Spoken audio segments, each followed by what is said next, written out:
আদম আলাহিসাল্লাম এসেছিলেন আরাফাত এলাকায়। আগমনের সময় অজানা। বর্তমানে সেই অঞ্চলের নাম সৌদি আরব। নূহ আলাহিসাল্লাম মেসোপটেমিয়া এসেছিলেন খ্রিস্টপূর্ব 3500 থেকে 2000। এই অঞ্চলের বর্তমান নাম ইরাক। হুদ আলাহিসাল্লাম এসেছিলেন আদ জাতির মধ্যে আল আহকাফ অঞ্চলে। আগমনের সময় ছিল খ্রিস্টপূর্ব 2000 থেকে 1500। সেই অঞ্চলের বর্তমান নাম ইয়েমেন। হযরত সালিহ আলাহিসাল্লাম এসেছিলেন সামুদ জাতির মধ্যে আল হিজর এলাকায়। আগমনের সময় ছিল খ্রিস্টপূর্ব 2000 থেকে 1500। এই অঞ্চলের বর্তমান নাম সৌদি আরব।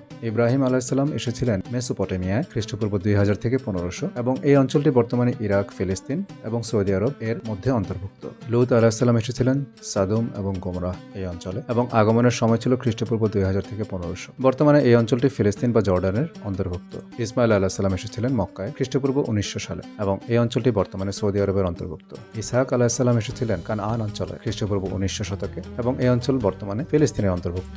ইয়াকুব আলাহিসাল্লাম এসেছিলেন কানআন অঞ্চলে খ্রিস্টপূর্ব 1800 সালে এবং এই অঞ্চলটি বর্তমানে ফিলিস্তিনের অন্তর্ভুক্ত।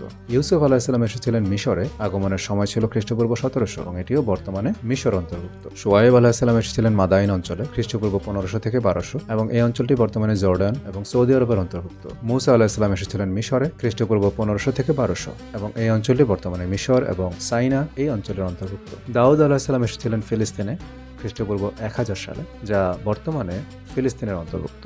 সুলাইমান আলাহিসাল্লাম এসেছিলেন ফিলিস্তিনে খ্রিস্টপূর্ব 970 থেকে 930 বর্তমানে ফিলিস্তিনের অন্তর্ভুক্ত। ইয়াসা আলাহিসাল্লাম এসেছিলেন সিরিয়ায় খ্রিস্টপূর্ব 900 থেকে 800।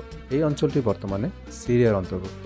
ইয়াহিয়া আলাহিসাল্লাম এসেছিলেন ফিলিস্তিনে খ্রিস্টপূর্ব 4 থেকে 30 খ্রিস্টাব্দে। এই অঞ্চলটি বর্তমানে ফিলিস্তিনের অন্তর্ভুক্ত। ঈসা আলাহিসাল্লাম এসেছিলেন ফিলিস্তিনে। আগমনের সময় খ্রিস্টীয় 1 থেকে 33। এই অঞ্চলের বর্তমান নাম ফিলিস্তিন। মুহাম্মদ সাল্লাল্লাহু আলাইহি ওয়াসাল্লাম এসেছিলেন মক্কা ও মদিনায়। আগমনের সময় খ্রিস্টীয় 570 থেকে 632 এবং এই অঞ্চলের বর্তমান নাম সৌদি আরব।